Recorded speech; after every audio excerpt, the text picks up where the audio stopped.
Good morning everyone, আশা করি সবাই খুব ভালো আছো। আমরাও মোটামুটি বেশ আছি। এখানে বেশ বৃষ্টি বৃষ্টি ওয়েদার, গরমটা একটু কমেছে তো স্বস্তির নিঃশ্বাস ফেলছি। আজকে সকাল থেকে আমার ছোট্ট বুপাই খুব খুশি, কারণ ও মায়ের কাছে অনেকগুলো গল্প শোনে। সেই গল্পের মধ্যে একটা খুব ফেভারিট গল্প ওর কাছে, সেটা হচ্ছে যখন আমি খুব ছোট ছিলাম, আমার বাবার অফিস ছিল ডালহাউসিতে। বাবা রোজ অফিস থেকে ফেরার সময় ফোন করে বলতো, বাবাই আজ কি খাবি? আমি তখন বলতাম আমার জন্য তাহলে আজকে কুমির পাউরুটি আর চকলেট বোর্ড নিয়ে এসো।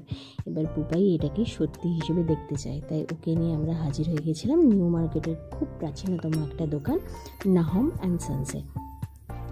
নাহম অ্যান্ড সন্স প্রাইভেট লিমিটেড পশ্চিমবঙ্গে অবস্থিত একটি ভারতীয় বেকারির দোকান। এটি কলকাতার প্রাচীনতম দোকানগুলির মধ্যে একটি, যা ইহুদি পরিবারের মালিকানাধীন। এটি নিউ মার্কেটে অবস্থিত।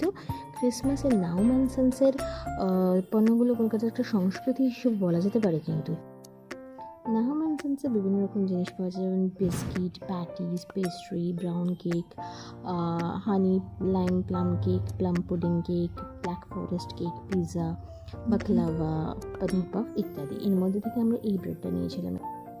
এরপর ওখান থেকে আমরা হাঁটতে হাঁটতে এম্পেরিয়াল কনফেকশনারিতে চলে গিয়েছিলাম। এটা নিউ মার্কেটে অবস্থিত একটি জনপ্রিয় বেকারি, হক মার্কেটে, বিশেষ হক মার্কেটের ভেতরেই রয়েছে এটা। এখানে বিভিন্ন ধরনের তাজা বেক করা খাবার পাওয়া যায়, যেমন কেক, পেস্ট্রি, বিস্কুট, পাউরুটি ইত্যাদি। এখানে পুপাই নিজের ফেভারিট কুমির পাউরুটি পেয়ে গেছিলো, আর আমরা ওখানে একটা চিকেন প্যাটিস একদম গরম গরম টেস্ট করেছিলাম, বেশ ভালো খেতে। পুপাই তো খুব খুশি, এক হাতে কুমির পাউরুটি আর কিছু ওখান থেকেই ইম্পোর্টেড চকলেটস নিয়ে ও মজা করে বাড়ি ফিরলো। আর কুমির পাউরুটি নিয়ে বিভিন্ন রকমের পোজ দিয়ে দিয়ে ফটো তুলতে বললো।